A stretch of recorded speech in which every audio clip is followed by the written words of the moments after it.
national qu'international, que l'armée rwandaise et ses supplétifs du M23 AFC continuent à attaquer les positions occupées par le FARDC en violation des dispositions pertinentes des accords de Luanda et récemment ceux de Dar es Salaam sur le cessez-le-feu immédiat et obligatoire sur toute la ligne de front. Pour la énième fois, il vient d'attaquer les positions de FARDC basées à Iusi et Calais Centre, dans le territoire qui porte le même nom, sur le front du Sud Kivu et à Ndoloma et Lubango, dans le territoire de Lubero au front du Nord Kivu. C'est lundi 10 et mardi 11 février 2025, avant d'être repoussé par les vaillants militaires de FARDC qui ne jurent que par la défense de l'intégrité du territoire national.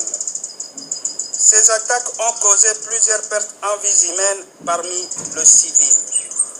Les commandants de la 3e zone de défense, tout en dénonçant l'attitude belliqueuse de l'armée rwandaise et ses pantins du M23, soulignent qu'aucune barbarie terroriste ne sera tolérée en cette période et que nos positions seront énergétiquement défendues contre toute attaque d'où qu'elle vienne. À cet effet, nous demandons à la population d'être calme et de collaborer avec son armée en dénonçant tout mouvement ennemi auprès des services de défense et de sécurité de la RDC œuvrant dans les provinces du Sud Kivu et du Nord Kivu, car tout est mis en œuvre pour la sécurité de la population.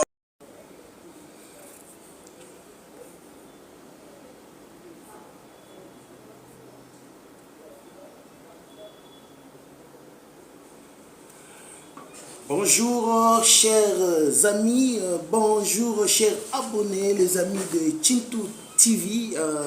Soyez les bienvenus encore ce matin. Nous venons pour vous annoncer encore certaines informations par rapport à la situation qui prévaut en République démocratique du Congo. Ndengeka na lobaka masolo mboka tolala te, tolala lisusu te, tokolobela parce que mikolo yo front diplomatique et télémi, front judiciaire et télémi, front sécuritaire et télémi, front défensif et télémi, puis front médiatique à travers Patrick Mouyaya, Biskazali. Donc, la peur a changé de camp. La peur a changé de camp.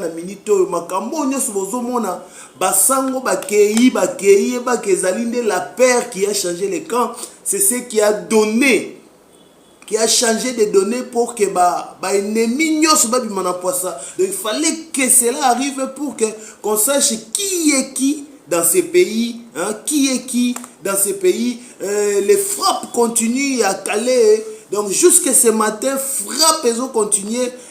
FARDC ont continué en défendant la République démocratique du Congo, les sols congolais. Donc en réponse, donc il y a eu des réponses de manière claire, l'ennemi a été attaqué et a été maîtrisé et attaqué, a été maîtrisé et attaqué. Ça veut dire un péché qui est donc à Kota la ville. Jusque là, ce matin, les balles continuent. Mais Kagame dans son plan mesquin, donc azo tikate, azo continuer kaka projet naé, donc il faut kaka coûte que coûte à comment na Bukavu. Mais malheur pour lui parce que nous avons déjà pris toutes les stratagèmes parce que niveau ya Goma on ne pensait pas que il pouvait être déterminé à côté de ville. Et en arrivant à ville, on s'est retrouvé que on n'avait plus de choix parce que sinon le peuple il fallait se retirer pour permettre à ce que négociation salama pour libérer ville. Donc ce qu'il attend pour na à la côté na ya Bukavu et parce que le FARDC avec le colonel Masuzu Moussa les Salama Wazalendo avec les général où il y a Kutumba, voilà, il y a Kutumba, Moussala Pezo Salama, les Wazalendo très fort sur terrain, Bitumba Obino qui lobby paix avant-hier, donc c'était Rimer P bazo continuer à empoisonner biso na ba réseaux sociaux pour créer la panique et la zizanie, la zizanie et la panique talagaga masolez ebele et voir même dossier oh ya ba soldats sud-africains oyo bongami pe basi bakomi na côté Lubumbashi bakiti plus de 800 militaires bien armés, bien équipés, bien préparés. Bango ba créer sous ba poison na bango ndenge ba créer ka pona koloba ke Afrique d'ici de décider et quitter. Donc c'est bazana ba poison tellement belé, donc bana mboka boza la souple, éviter qu'on rallie ba message oyo bazo mema pona ko embrier biso. Donc il y a un nouveau plan, le nouveau front. Il y a Afrique et Télémi parce que maintenant nous avons compris les jets de l'ennemi, c'est de nous neutraliser par des accords, par des négociations, par des conférences, par des colloques, par des nini, en train de demander cesser les faits, faire ceci. Pendant ce temps, ba ennemi au bazaka na kati ba colloque wana bazo continuer à financer, pe ko pesa ba appui na ba force militaire na bango pour ba meka basala invention na kati ya sol na biso. Donc yango stratégie ainsi que zwami et pas mokonza mboka alobi oui balobi cesser les faits, mais tout ce qui bouge nous l'arrêtons, tout ce qui bouge nous l'empêchons. Nous allons plus rester dans les stigmatisations na bango ya ba cesser les faits. Botral bo croiser maboko pendant que ba armes zo les cabino ba nini zo yango moni lo hier. Il y a eu un grand camion qui a été arrêté net par le Wazalendo. Il y a eu même des soldats congolais Moussousso balingaki basala n'importe favoriser le camion les cas, mais balobité armée automobile yango suspect et nous autres qui armement bandé au kende côté à Uvira pour na kende ko ravitailler force négative RDF rwandais au baza côté kuna pour que continuer comme ça là. Donc ça a été arrêté net les camions en question, camion miné ne wana zana ba conteneur kangi yango avec beaucoup des armes à l'intérieur. Donc tout bloqué yango, donc musale salama qui bien en cadre de sécurité ya mboka parce que maintenant nyonso eko bouger pendant temps au ata bolobi cesser les faits toko tele melango ndenge na bisaki bino mouvement kuna na kalele. Donc jusqu'à ce matin les frappes continuent, donc toko zo ba suite et to ba mais on vous répond que le FARDC est bien préparé à la riposte parce que musala autorotika yangote. Donc la paix a changé de camp. Abonnez-vous massivement, bonne journée à chacun, soyez connectés, venez ensemble sur Tintou TV, votre chaîne que vous aimez bien. Et nous allons parler, nous allons discuter, toko lobela, toko talisa, toko expliquer, toko analyser. Donc il y a beaucoup plus l'aspect analyse parce que dans les analyses ça nous permet d'atteindre le but. Il y a vision, il y a otoza koluka pour la réussite yambo canabiso. La paix a changé de camp. Le Rwanda a dépêché une délégation de commandement et collège d'état-major et à force de défense dirigé par le général de brigade André Nyavumba au Qatar. Bamonye yindeli bango. Moutawondima bango sous na terrain azate. Kagame bloqué jusqu'au fond. Ake kotinda ba généraux nae ba commandement nae ba kei Qatar ba ki luka renfort. Or biso pe na Qatar na cadre ba bonne relation to signer pe na bango déjà contrat.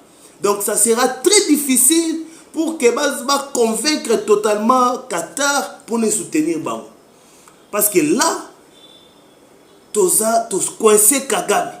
To tieye penza na niveau moko oyo a kokal sous-souté.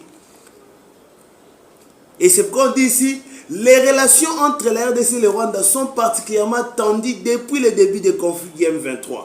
Des accusations ont été portées contre le Rwanda pour son soutien présumé aux rebelles, ce que Kigali a toujours nié. Cette situation a conduit à des appels internationaux pour une escalade et une résolution pacifique des conflits. La communauté internationale suit de près ces questions, espérant que les dirigeants africains pourront surmonter leurs différends.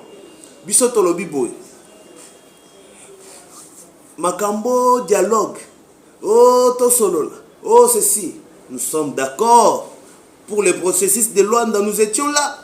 C'est Kagame qui a boycotté l'aboutissement. Il y a Makambo à Rwanda. Il y a processus à Luanda.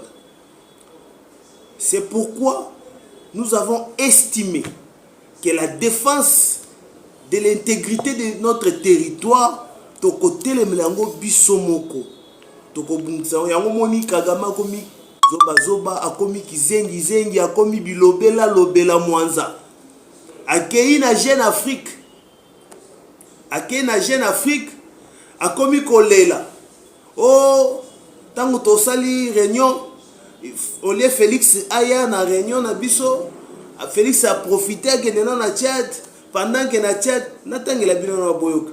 Le président rwandais Paul Kagame a critiqué l'absence en personne de son homologue Félix Tshisekedi au sommet de SADC EAC, soulignant que ce dernier avait choisi de se rendre au Tchad la veille pour solliciter un soutien militaire avant de participer en distance à la réunion.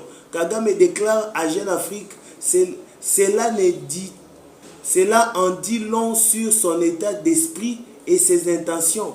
Pour lui, la solution est militaire alors que d'autres tentent à trouver une solution pacifique. Lokuta monene et pas moi mobalio. Azana ruse. Yanyoka kute kosa. Azana ruse moko yanyoke kosa. Naib Sabine. Ruse yanyoke kosa. Kagame azana ruse le kaba ruse nyos. Pendant kazolo babongo, azo mitia lokola za faible. Lokola masolo basolo ngo na négociation. Pendant que tobundani awa pendant bambule belé oto sali na makambo. Kaka négociation sur négociation, mais Kagame azo continuer kaka koboma obekse koboma ba congolais. Pe le loazo lobake toke koluka pe ba militaire. Tokoluka pe minduki oyo azo bundisa biso wana. Ezalaka na mokili tokoluka yango parce que nous devons répondre auto yemo mokonza mo lobaki la riposte. Félix Antoine Tshisekedi azali visionnaire ya RDC, azana vision ya RDC, azana mutema ya ba congolais parce que c'est lui qui a aye penza ko bimisa na mpoisa ba ininyoso ya Congo misala bango bololo pe ya molili ba osana kati ya mboko toko utiliser pe ba militaire yango tokendaki yo banda kozela ye kuna po ba tenter ba piéger ye ndenge ba mesana ko piéger ba président na ba réunion tango ba tension za la kabo to yebi biso de cette histoire ya Biarima to yebi histoire to bosa na pete ba jeune to yebi yango soki mabe ezali to kobelela yango tolobi Kagame ali ndoki monene po muto abomaka bato ali ndoki a réussir na ko corrompre basali ya Nzambe ya mboka na biso bato benga ngo basali ya Nzambe na ebite so basali ya Nzambe est-ce que basali ya Nzambe po muto andimi ko boma makila ko boma ndeko na ye po likolo ya mbongo asa su mosali ya Nzambe te.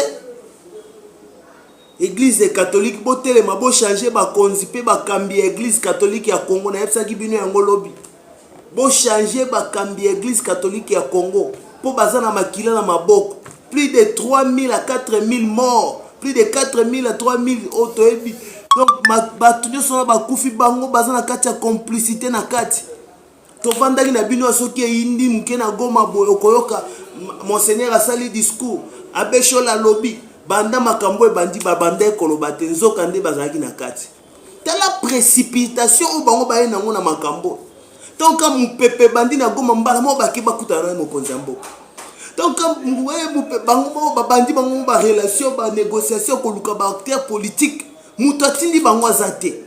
Nous les rappelons encore, le président Félix Antoine Tshisekedi, le président de la République démocratique du Congo, n'a donné aucun mandat, aucune mission quelconque aux prélats catholiques et protestantes par rapport à la situation d'une crise quelconque en République démocratique du Congo. Mais la vérité, c'est que la RDC est occupée par des forces des forces étrangères, la République du Rwanda, le régime de Kigali, le Rwanda a envahi le territoire et en violant la souveraineté de l'État congolais. C'est ça les dossiers où il faut retenir. Tout le monde a une déviation. Ce qui est Félix était. Mais dans Makambo, il faut comprendre que Awa, et ça Makambo ya bolingote, mais ça Makambo mabele, mboka mususu ezolinge boto la so mabele. Na moni vidéo moko lobi. Moi si moko ya Rwandais na kati ya Goma, azolo ba to récupérer mabele la biso ya Goma. Makambo abo etango ezo salam. Yo Congolais oza patriote Congolais, ovandi ozolo bake bo si sango o nani Félix Mutwatindi ozo sala ba analyse moko ya kondima ke ba kabola mboka to bakata mboka na biso. Franchement eza mawa. Chaque jour nazo benda matoi na bino ba Congolais. To fongola misu. Histoire ya mutu ezalaka nde na mabele na ye. Histoire ya mutu ezalaka nde bisika afandi. Mabele batekaka yango te, bakabaka pe yango te. Soki okobika na mboka na yo, soki okufa na mboka na yo, soki pe bakundo nde na mboka na yo. Ya likambo ya mabele. Yango na kosenga ba Congolais totele. Totele. Yango ki ba Sud-Africain ba s'imposer. Balobi eza makambo mabele. Ndenge bandi na Congo kuna communauté internationale ezoloba te. Mabe oyo ko se généraliser, mutu pe akoloba kozala te.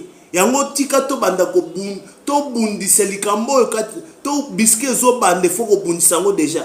Sinon mokile ko vanda batnus ba vanda kimia te na Afrika. Yango moni silira mafoza telemi. Plus de 800 militaires ba kitaki na RDC ba yepo ba kende renfort kuna na Goma ba koma ba zwa sécurité ba zongisa mabele na ba kolona po ba yebi mabe oso ba tiki yango e okende musika. Mais na kosala na ebongo une certaine frange ya bato baza pembeni ya président ya Amérique bazolinga ba telemela ye. Oh akoko intervenir te. Oh boye bango ba yibaka ba te or que bitumba ezali mabe o bango baza eza entre les bamindele o bazaka kuna na Afrique ya Suède na bango bato moindo bazaka kuna na Afrique ya Suède. Moko na bango wana lokola salaka kuna na Maison Blanche yango azotelemela bango lobite so topesi bango makasi mingi kozala malamu te. Il faut tout faire bango pe to za ndenge moko biso ba africaner ba mindele ya Afrique pour na bango ba mwindo po to za ndenge moko parce que bango ba botola mabele ya bato. Or eloko etikala ko sala mate na kati ya polémique wana de Assemblée nationale ya Afrique ya Suède ba telemi ba lobite to ko tinda ba soda la biso il faut ba bunda po bakoko telemela mokonzi na biso te. Na opposant oya mboka ya Afrika ya Suède yepa telemi alobi toko sangana poto tinda basoda babunda bituma parce que tobungisi plus de 14 soldats na biso na RDC. Voilà ce qui se passe.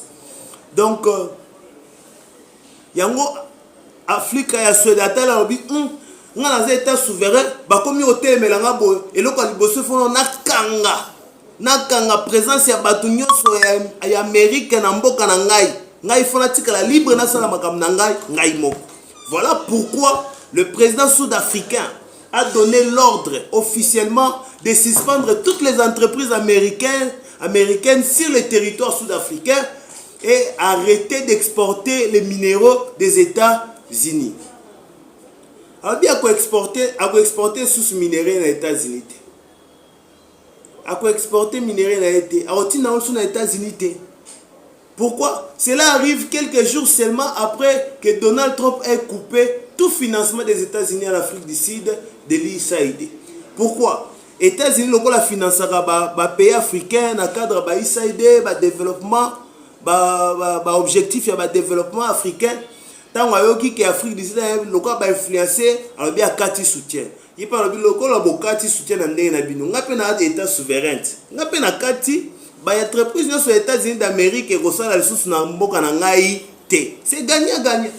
Et on a eu une émission, on a salaki à français, na loba qui bien. C'est les rapports entre les États. Les États sont tous sur le même pied d'égalité.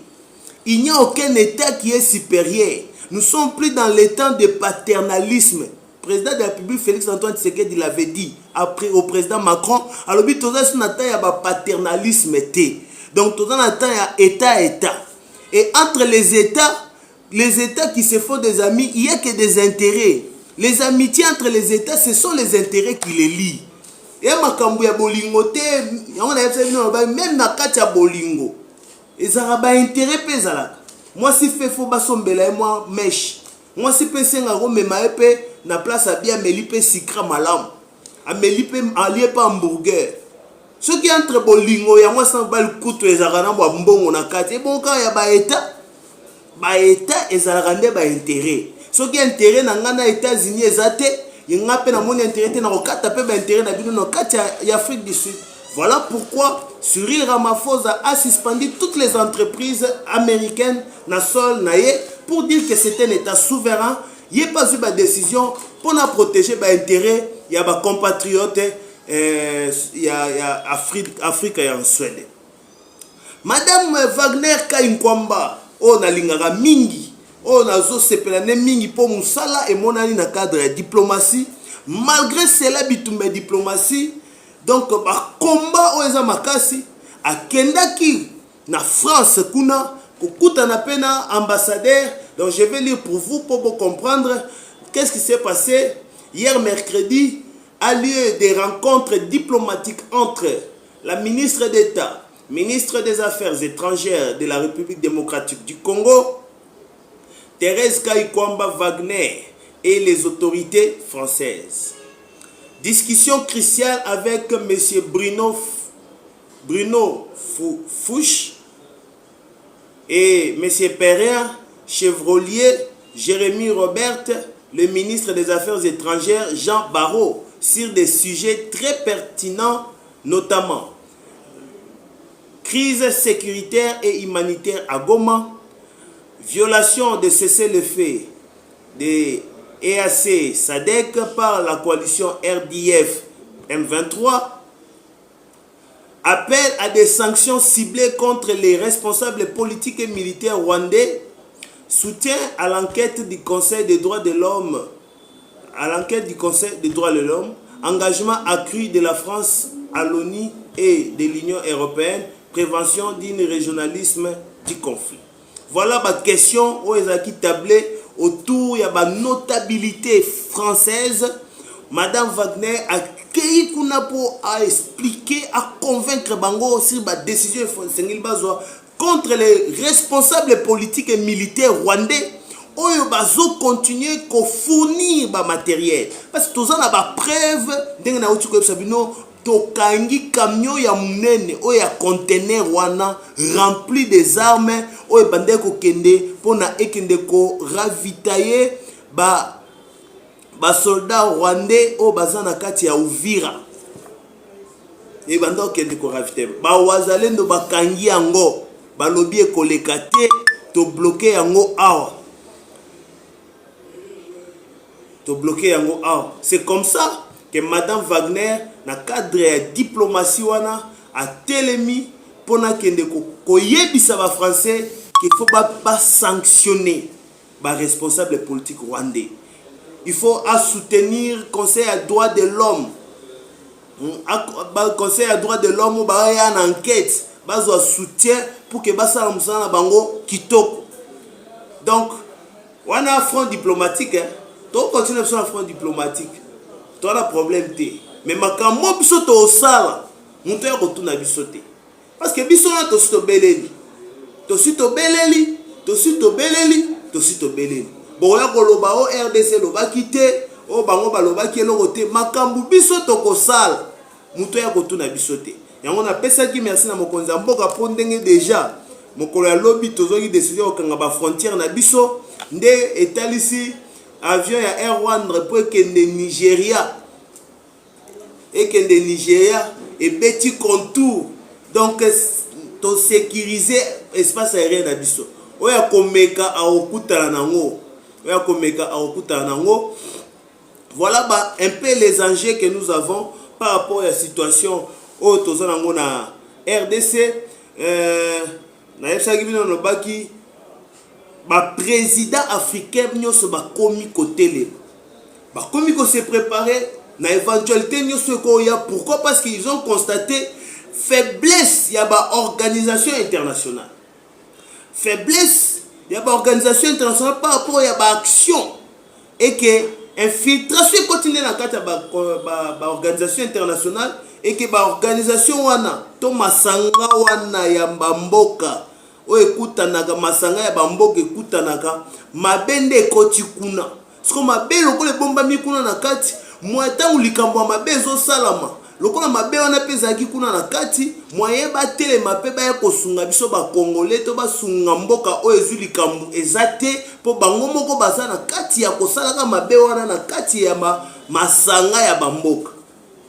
Na banza boyokanga bien, boyokanga bien. Bayebisaki nga tunaloba na kinya Kongo mpo bato bayoka mpo monguna ayoka te.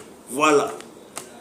Papa Alidor Ilunga na pesi yo mbote siko ozali kuna na Suède nayebi ke bana baza malamu na libota mobimba botelema soki aspect on alingaki na bosala yango soki kuna na mikili ya poto bato botelemi ba diaspora botelemi po boloba non na liwa ya bandeko na biso mais basango toza na bango awa sango moko ta pesaki mitindo ata na ecclesia bandeko batelema pona koboya liwa ya bandeko na biso na kati ya mboka.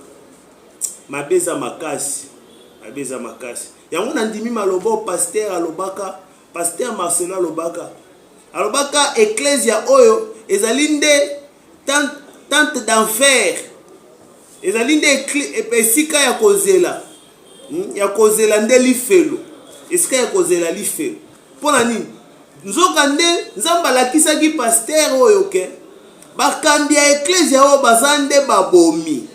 Bazande babomi. Soki to bandi makambo bango basala na mboko pour comprendre que bango nde babo. Bayela biso makambo ke bayebi kombo a premier ministre. Na kati ya dialogue o Kabila asalaka. Ba o toyebi kombo a premier ministre. Wana papa Etienne Asiakufi. Toyebi kombo a premier ministre. Toyebi kombo batikala pe ko pesa terre. Toyebi batikala ko pesa kombo. To sali élection sili. Toyebi muto a gagné. Toyebi muto a gagné. Ah, bagende vérifier muto a gagné boy. Bango bazana kombo nde ya Madidi. Biso so to tima di. Ah, ba papa bazaka nde boy. Nde tokomi ko découvrir bango. Batu te batu bozo mona wana. Soki basi balie mbongo ya batu, il faut ba kokisa mission na bango. Bango musana bango ezali mbongo. Ba pesa bango mbongo, balia, bapesa bango mbongo, ba sepela. Makamuso ko yana simetali bango te. Yango na komi kotuna. Est-ce que basango ngo bazaya solo ba congolais na komi komituna pour makambo boy. Patriotisme sala. Nde monaki papa Etienne ko ebisa biso lobi. So ba pesi mbongo lia yango me batele école bundele école po ezali kambo mabele mbongo ba pesio ezaka mbongo mboka nayo. Voilà, c'est comme ça. Nde omoni ba konzi mboka nyos ndenge na loba ba telemi ba komi koza ba précaution et sécurité na bango. Tomoni président d'Aishimi Evariste alobi il commence déjà à se préparer. Commencez à vous préparer et n'ayez pas peur. Évoquant des affrontements datant du 18e siècle entre les royaumes rivaux du Burundi et du Rwanda. Abina 18e siècle to bundaka bitu. Mais to banga te wana zo ebisa bande konaye kuna na kati ya Burundi. To banga eloko te to banda pe déjà ko milenge pour mokile salamande bon. Voilà. C'est comme ça na kati ya préparation na ye atindi déjà plus de batunaye ba soda na ye mapinga na ye tozana bango toko bunda bitumbo toko sisa yango mapinga na ye tozana bango toko bunda bitumbo pe toko sisa yango toko bunda bitumba toko sisa yango na kati ya front wana tozo bunda tozo koba bazo ya kaka tozo koba masolo mosusu tomonaki bien te toyebi te nini elekaki tangu Joe Biden ayaki na corridor nzela ya corridor il fallait basala na lobito tomonaki Joe Biden ayaki mais na kati ya makambo wana suspect moko esalamaki tomona Paul Kagame ayaki te président congolais ayaki président ya Rwanda ayaki président ya Kenya azalaki mais président Kagame ayaki te bon elbo moko echapaki biso wana nga nazomituna kaka mutu osilisi déjà mandat président ya mboka munene lokola États-Unis bongo osilisi mandat au lieu de préparer départ na yo na remise et reprise na kati ya ko préparer wana yo kitinde na Afrique okiti wapi port ya Lobito eleka Zambie eleka RDC ekende Kenya ekomati na mai planning projet ni c'est ça le problème. Quel est le projet? Ce projet ni et là Donald Trump a prêté serment le 20 makambo esili le 21 toki ke o mouvement suspect bandi mouvement suspect ba renseignement bandi ba information comme koya renseignement mouvement suspect na Goma mouvement suspect na Est ça que indi déjà pour te banda qui déjà parti le 16 déjà banda qui ba affrontement ça que to sutuka boy et bandi na nani et bao ba komi ça que au gouverneur a koufi oh donc plan penza babiso to tikeli Donald Trump azo masolo to ebite ni okoma nazo salanga ba analyse to sala ba analyse ndeto mona ki lobby ministre na biso ya finance na ministre na vice premier ministre Jean-Pierre Mbemba bakendaki na tripartite ya corridor ya Lobito na cadre ya tripartite wana bakendaki kovanda balobi la deuxième tripartite technique Union européenne États-Unis s'est tenue ce mercredi au siège de l'Union européenne en RDC. Siège de l'Union européenne en RDC en présence de Jean-Pierre Bemba, vice-premier ministre, ministre des Transports, Alexis Guissao, ministre des Infrastructures, Doudou Fomba, ministre des Finances, ainsi que des ambassadeurs de l'Union européenne et celui des États-Unis en République démocratique du Congo. Il faut signaler également que les représentants du secteur public et privé congolais, la Banque européenne d'investissement et des États membres de l'Union européenne ont également pris part à ces discussions qui ont porté sur les phases de la mise en œuvre de la feuille de route du comité technique du projet Lobito.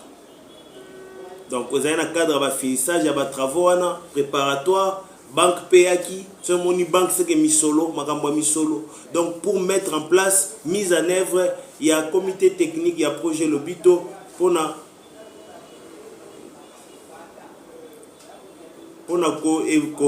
projet Lobito. Voilà un peu mon analyse à cette situation. Je me dis, Mundele azaga muipi. Mundele aga muipi. Mundele aga muipi. Pendant que nous cherchons des interventions pour aller finir, pour aller bouter dehors nos envahisseurs, les Rwandais, bango bazombe mabilo na bango Lobito. Donc il suppose que Lobito nde kokoya aussi sa guerre. Donc na comprendre pensate naza embrier et embrier nga makasi. Botika na lo balanga tandi na loba. Et compliqué nga. Biso to na makambo eza sérieux. O Union européenne ya na kati ya makambo. États-Unis aza saisi na makambo. Toza envahi. Mais bozoya na RDC poto signer ba contrat makambo Lobito banda ponzela wana ekolekela na Congo ekei Et quand il bandit Zambie et Angola, donc Angola, Zambie, RDC, Kenya. Aujourd'hui, on a projet wana. Projet. Nde bazo ko financer. Pendant que mboka oyo place lobby tourne ko lekela, azan un problème ba envahir par les étrangers, par les rebelles. Nous sommes où? Bon, c'est le gouvernement. Franchement, c'est une pure distraction pour moi. Au moment où nous avons des sanctions contre le Rwanda. Nous avons besoin de sanctions contre le Rwanda. Au moment où nous cherchons les interventions de l'Union européenne par rapport à soutenir Bissau. Na makasi, na ba soldat, na ba manduki na pour que to tia Rwanda libanda ba pese ba sanction, ba embargo biso to plaider kuna na Union européenne. Na katia ba pese ba sanction tozo zela. Mais bango bazo yo sa biso ba vanti. Ba sa biso ba vanti. Donc to comme na ba vanti mo boye de mauvais goût. C'est pourquoi il faut qu'on se lève. Il faut qu'on se lève. Ba sanction biso to ozela to mona ngote. Ba sanction to ozela. Même bango moko ba olobela ngo, mais ezo sala mate.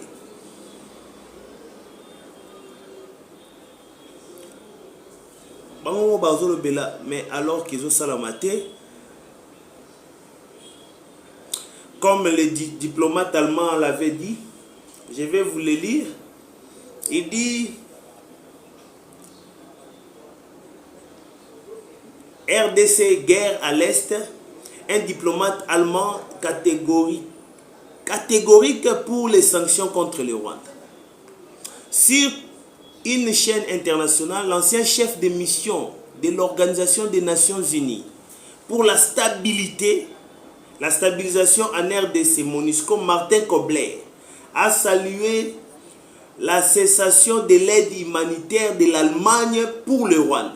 Pour informer Kibino, l'Allemagne a coupé aide humanitaire na Rwanda, tout en préconisant à ce que d'autres sanctions soient menées, notamment l'interdiction de l'exploitation illicite du coltan vers le Rwanda et d'autres matières premières. Il faut parler avec le Rwanda et même les menacer avec des sanctions. Ça doit être fait au niveau européen et pas seulement par l'Allemagne, la Belgique ou un autre pays isolé. Il faut maintenant voir comment procéder avec l'aide pour le Rwanda et aussi le problème économique touchant l'exportation du coltan congolais et d'autres matières premières via le Rwanda. C'est ce que les diplomates allemands d'Azoloba. Donc, il faut des sanctions. Et on a tous les Zélandais des sanctions. Tous les sanctions. Avant de poursuivre, il dit encore la décision de l'Allemagne d'arrêter les consultations avec le Rwanda. C'est une décision du gouvernement allemand que je soutiens. Mais encore une fois, je pense que cela doit être coordonné avec les Européens. Le problème ne sera pas résolu si l'Allemagne seule arrête les consultations sur l'aide pour le Rwanda, alors que les Français, les Belges ou les Anglais continuent à le faire. Il faut une approche coordonnée de la communauté internationale dans laquelle l'Europe joue un rôle très important, a poursuivi les diplomates avant de souligner avec amertume que ni la MONUSCO ni le gouvernement congolais n'aient pu régler définitivement la question des FDLR sur laquelle s'appuie le régime de Kigali pour attaquer la RDC. Malheureusement, en 2013, nous avons combattu les M23 et nous nous sommes arrêtés là. On aurait dû continuer avec les FDLR. Je dois reconnaître qu'à l'époque, il y avait une coopération entre les FDLR et le gouvernement de Kinshasa. Je ne sais pas si cela continue jusqu'à aujourd'hui, mais ça doit cesser. Voilà Martin Kobler qui a réagi. Ba sanction de tozo lukandenge na otie Sabino. C'est ba sanction ezate et kozala nango kaka peine perdue et kozala nango kaka aventure moko boye oyo de mauvais goût. Voilà, c'était un peu ça qu'on avait pour vous ce matin. Une très bonne journée à chacun. Abonnez-vous. C'était votre serviteur TN Dose Matinale. On se voit à la prochaine. Mais nous vous rassurons que les FARDC au niveau des Calais, hein, ils ont résisté, ils ont répondu à l'attaque. Donc, tikel bango espace T, vraiment, sali musala makasi. Jusque ce matin, balobi, moi, mbutu ezaka kama ça c'est bêta. Donc, il faut pas neutraliser bango, mais franchement, il faut qu'on vous le dise. Moussale salami. Bravo à nos FARDC au Wazalendo. Moussale salami. Parce qu'ils ont continué, ils ont commencé l'incursion vers Bukavu depuis dimanche. Le lot toza jeudi. Donc, pour dire que résistance et salami makasi, pe Moussale salami makasi. Donc, continuons à prier pour la RDC. Le Congo va gagner. Bendele Koyate. Salut à tous nos familles, tous nos amis, tous nos répondants. Biska Bozali, Bambote Nabino, Tobosani Binote, Toza Elongo, Tokutani Balasima, Nzambe Abate la Congo, Nzambe Abate la Biso. Hein? Bye bye, au prochain numéro.